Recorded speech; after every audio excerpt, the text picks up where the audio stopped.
Yumurtanın yoxsa badamın daha çox protein ehtiva etdiyini bilirsinizmi? Protein bədənin əsas quruluş daşlarından biri olub, əzələ quruluşu, toxuma bərpası və ümumi sağlamlıq üçün vacibdir. İnsanlar tez-tez protein mənbəyi kimi yumurta və badamı müqayisə eləyirlər.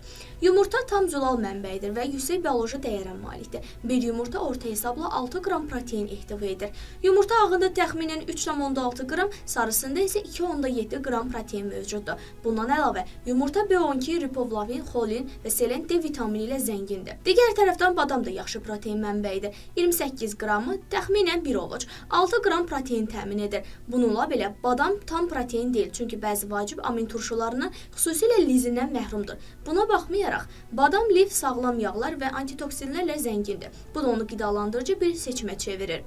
Tədqiqatlar göstərir ki, yumurtanın tərkibindəki protein daha yüksək bioloji dəyərə malikdir. Yəni, orqanizm onu daha effektiv şəkildə mənimsəyə bilir. Arıqlamaq istəyənlər üçün isə həm yumurta, həm də badam yaxşı seçimdir. Yumurta aşağı kalorili və yüksək zulaldır. Badam isə sağlam yağlar və liflərlə zəngindir. Xüsusən bitki mənşəli qidalananlar üçün badamı digər bitki əsaslı zülallarla birləşdirmək qida balansını daha da yaxşılaşdıra bilər. Uzun müddətli sağlamlıq üçün həm yumurta, həm də badam rasionunun bir hissəsi ola bilər.